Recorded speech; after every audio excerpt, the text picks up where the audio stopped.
పూరా లోకల్. మాకు ఎటువంటి ఇన్ఫర్మేషన్ లేకుండా ఏం లేకుండా మాది మొత్తం కూల్చి పడేశారు. అసలు టైం కూడా ఇవ్వలేదు, సామాన్ తీసుకోవడానికి టైం కూడా మాకు ఇవ్వలేదు వాళ్ళు. నాదే వచ్చేసి నా కౌంటర్ని జేసీబీతో ఇట్లా కొట్టేసారు. సామాన్ కూడా తీసుకొని వెళ్ళారు. మొత్తం నాది ఫాస్ట్ ఫుడ్ కదా, గుడ్లు మొత్తం అన్నీ పలిగిపోయినాయి. 15 రోజుల గుడ్లు పలిగిపోయినాయి నావి. మళ్ళీ వచ్చేసి ఎవరిని కూడా సామాన్ తీసుకొని వెళ్ళారు. అసలు ఎటువంటి కస్టమర్లను కూడా తిననీయలేరు, అసలు టైం ఇవ్వలేరు అసలు తినడానికి. అక్కడ చూస్తే కింద వచ్చేసి ఐటీసీ ఆపోజిట్లో వచ్చేసి ఫుల్ ట్రాఫిక్ జామ్. కుమారాంటి లైన్లో ఎటువంటి చర్యలు తీసుకుంటలేరు వాళ్ళకి. ఇక్కడేమో ఫుల్ పార్కింగ్ ఉంది. మేము ఇక్కడ ఏ డిస్టర్బెన్స్ ఏం చేస్తలే ఇష్టం ఉన్నట్టు వాళ్ళు మాకు చెప్పకుండా చేయకుండా మాకు ఇట్లా దౌర్జన్యం చేసేసారు.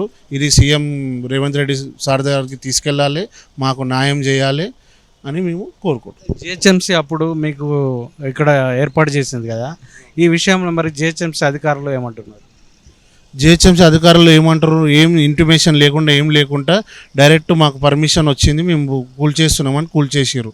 తినే కస్టమర్లు కూడా తిననీయలేరు అసలు. వాళ్ళు కూడా ప్లేట్లు పట్టుకొని వెళ్ళిపోయారు. పేమెంట్లు కొట్టలేరు, ఏం కొట్టలేరు. అసలు తింటుంటే కూడా జేసీబీతో కొట్టేశారు. ట్రాఫిక్ పోలీసు వాళ్ళు ఏమో జిహెచ్ఎంసీ వాళ్ళు అంటున్నారు, జిహెచ్ఎంసీ వాళ్ళని అడుగుతున్నామో ట్రాఫిక్ పోలీసు వాళ్ళు అని చెప్తున్నారు. వాళ్ళు కలిసి మొత్తం సర్వనాశనం చేసేసారు. ఇక్కడ బతకటోళ్ళని బతకకుండా చేసేసారు మొత్తం.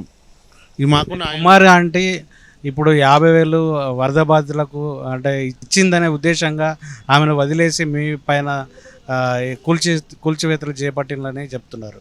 దీనిపై నిజం ఉండొచ్చు మరి. అది కుమారాంటికి ఫుల్ సపోర్ట్ చేస్తున్నారు. మరి వేరే మిగతా కూడా ఫుట్పాత్ వ్యాపారులు ఎవరైనా బతకొచ్చు, ఎవరిని డిస్టర్బ్ చేయొద్దని సీఎం సార్ చెప్పాడు. మళ్ళీ ఎందుకు కూల్చేశారు మరి? ఇప్పుడు ఆమె డబ్బులు ఇస్తుంది కాబట్టి ఆమెకు సపోర్ట్ చేస్తున్నారు ఫుల్. మళ్ళీ పక్కనే ఉన్నాయి కదా, వాళ్ళ పక్కనే ఉన్నాం కదా మేము కూడా. ఇక్కడ ట్రాఫిక్ ఇబ్బంది లేదు, ఏది లేదు, అందరికీ పార్కింగ్ ఉంది మంచి. ఇక్కడ ఏ డిస్టర్బెన్స్ లేదు, ఏం లేదు. కింద అక్కడ అలా స్టాల్స్ దగ్గర మీరు చూడండి, మధ్యాహ్నం 1 o'clock వచ్చి ఒక అంబులెన్స్ వస్తే అంబులెన్స్ పోవడానికి కూడా సైడ్ ఇవ్వట్లేరు అసలు. సైరన్ కొట్టుకొని వాళ్ళు అట్లనే ఉండిపోవాలి కానీ అసలు సైడ్ ఇస్తలేరు. ట్రాఫిక్ జామ్ అయిందని వాళ్ళు చూడరు అసలు. వాళ్ళ వ్యాపారం వాళ్ళకే సరిపోతుంది. మాకేంటంటే న్యాయం చేయాలని మేము కోరుతున్నాం.